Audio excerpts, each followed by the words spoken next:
Hi friends, ഇന്നത്തെ ദിവസം ഞാൻ എൻ്റെ സർട്ടിഫിക്കറ്റ്സ് ഒക്കെ ഒന്ന് അറേഞ്ച് ചെയ്ത് വെക്കാമെന്ന് വിചാരിച്ചേ. അതിനുവേണ്ടി എല്ലാം കൂടി കുഴഞ്ഞിട്ടപ്പോഴാണ് എൻ്റെ TTC പഠിക്കുമ്പോൾ ഗ്രൂപ്പ് ഫോട്ടോയും ഡിഗ്രിക്ക് പഠിക്കുമ്പോൾ ഗ്രൂപ്പ് ഫോട്ടോയൊക്കെ കണ്ടത്. അതൊക്കെ കണ്ടപ്പോൾ ഭയങ്കര നൊസ്റ്റുമൊക്കെ അടിച്ചേ. അത് മാത്രമല്ല, ഇനി വളരെയധികം ആകർഷിച്ചത് 3 പത്ര റിപ്പോർട്ടാണ്. ഞങ്ങളുടെ ഫാമിലിയെക്കുറിച്ച് വന്ന റിപ്പോർട്ടാണ്. ഒന്ന് താളവിസ്മയങ്ങൾ തീർത്ത് ധനിനി, പേരിൻ്റെ പ്രത്യേകത, സരിക ധനിനി സന്നിധ, കഥ പറയുന്ന കുടുംബം. ഈ കഥ പറയുന്ന കുടുംബം പപ്പയെ കൊണ്ടൊന്ന് വായിച്ച് നമുക്ക് കേട്ടാലോ.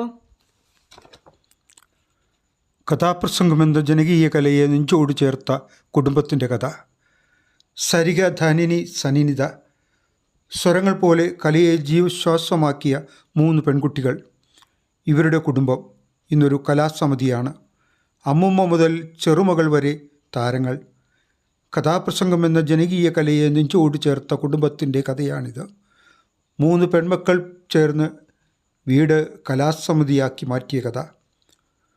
സ്വരമധുരമായി കഥ പറയുന്ന 11ാം ക്ലാസ്സുകാരി വിദ്യാർത്ഥിനി സനിനിതയ്ക്ക് തബലധ്വനിയുടെ താളമിടുന്നത് 12ാം ക്ലാസ്സുകാരി ധനിനി. ഗിറ്റാറിൻ്റെ തന്ത്രികൾ മീട്ടുന്നത് നേഴ്സിംഗ് വിദ്യാർത്ഥിനി സരിക. ഗിഞ്ചിറ കൊണ്ട് മേളമൊരുക്കുന്നത് ആലപ്പുഴ ലിയോ തെട്ടിൻ സ്കൂളിലെ അധ്യാപികയായ ഇവരുടെ അമ്മ ആഗ്നസ്. വൈകാരിക മുഹൂർത്തങ്ങൾക്ക് ഹൃദയതാളമേകുന്ന കീബോർഡുമായി ആറാട്ടുവഴിയിലെ വസ്ത്രവ്യാപാരിയായ അച്ഛൻ കൊല്ലയാനി വർക്കി. കഥയിലെ രംഗങ്ങൾക്ക് ഉറപ്പിൻ്റെ സിമ്പലേകുന്നത് അമ്മാമ്മ 85 വയസ്സുകാരി ത്രേസ്യാമ്മ. 3 തലമുറയുടെ കഥ, സംഗീത താളബോധത്തിൻ്റെ ഉത്സവവേദിയാണ് ആലപ്പുഴ ആറാട്ടുവഴി കൊല്ലയാനി കുടുംബം.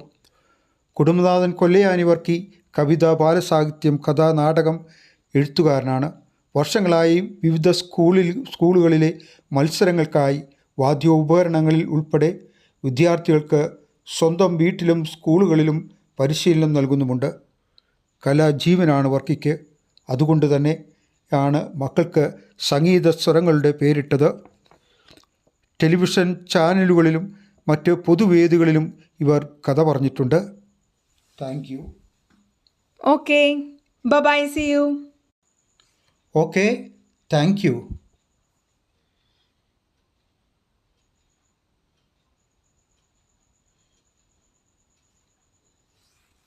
Thank you പറയലേ.